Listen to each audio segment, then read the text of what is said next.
Bon la famille, je viens de rentrer à la maison, on était parti au restaurant, désolé je vous fais la story un peu tardivement, mais ça en vaut le détour. Je vais vous parler bien évidemment du pseudo clash, hein, je mets des guillemets entre Booba et Ninho, et je vais essayer d'être le plus objectif possible, vraiment. Alors écoutez bien, on sait que Booba il a l'habitude d'attaquer les gens, il les pique, des fois il les vanne, des fois bon voilà, chacun il va de son avis concernant Booba. Mais on ne peut pas le nier que artistiquement, ça fait des années qu'il est là et qu'il occupe la première place. Maintenant, le truc, c'est qu'en s'y prenant à Ninho, au départ, il a jeté des pics. Mais je ne sais pas si vous avez vu dans sa dernière vidéo, il a réellement compris que Ninho, de toutes les façons, il le savait, il s'est fait seul. C'est-à-dire que même si Ninho, au bout d'un moment, il avait été invité à une première partie de Booba, etc., c'est normal, on commence tous par quelque chose. Maintenant, comme on dit souvent, arriver à la première place, c'est facile, mais rester à la première place, c'est plus dur. Quand je dis ça, ça veut dire que je ne sais pas si vous avez vu comment il s'est réavisé. En fait, il a montré une grande forme de respect artistique à Ninho, dans le sens où il a invité à un one-one, un clash dit musical, un truc, l'essence même du rap. À la base, le rap, c'est quelque chose qui est fait pour revendiquer, etc. Mais moi, je me souviens à l'époque, quand il y avait des morceaux comme Panama All Star, etc., des vrais trucs où vraiment ça faisait plaisir à entendre, ça faisait, tu vois, de voir des trucs comme ça. Aujourd'hui, il n'y a plus beaucoup de rappeurs qui se mouillent. Et je trouve que le seul aujourd'hui qui a le cran de provoquer quelqu'un, etc., ça reste Booba. Les autres rappeurs restent dans leur zone de confort. Et on se demande si à un moment il va se passer quelque chose de pimenté dans le game, etc. Donc on n'est pas pour les clashs violents avec des insultes, etc. Par contre, quand il y a un clash musical, moi personnellement, je suis le premier à acclamer ça et le vouloir.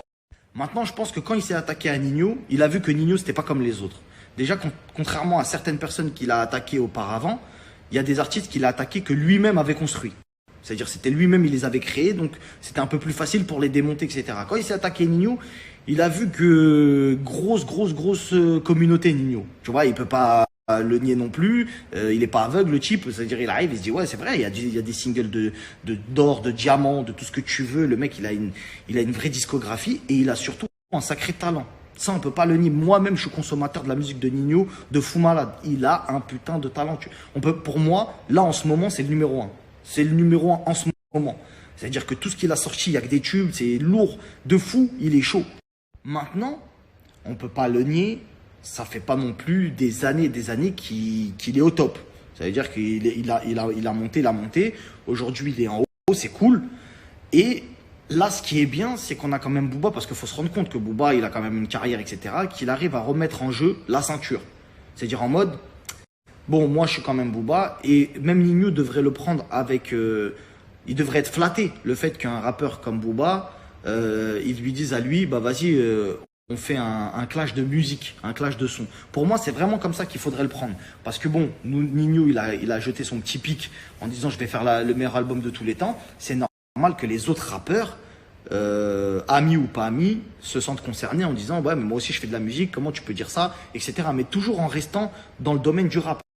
Donc c'est vrai que on peut pas le nier. Ninho il connaît Booba, il le connaît, on peut pas le nier. Donc pour moi faire la politique de l'autruche du mec vas-y je vais pas répondre, je le calcule pas, c'est pas positif. C'est pas positif pour les fans, c'est pas positif pour nous qui aimons la musique et c'est pas positif pour le rap en général parce que ça peut laisser une porte ouverte à plein d'autres rappeurs de pouvoir justement rentrer dans un game de ah ouais on fait un morceau contre un autre morceau, etc. Les gens aiment ça.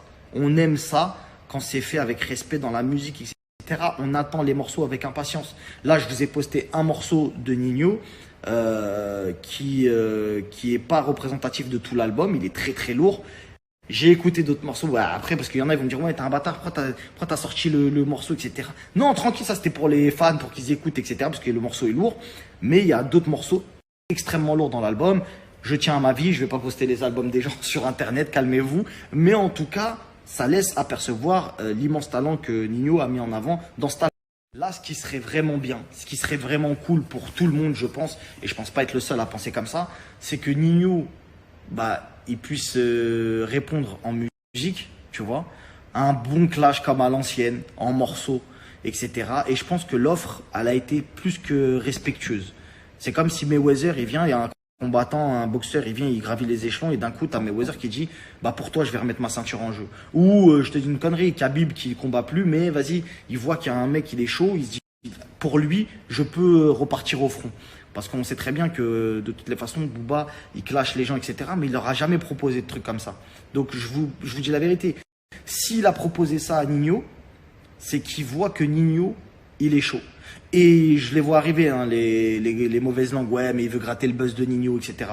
La famille, respectons la carrière des gens quand même. Commencez pas à dire, ouais, il veut gratter du buzz sur un tel, un tel, un tel.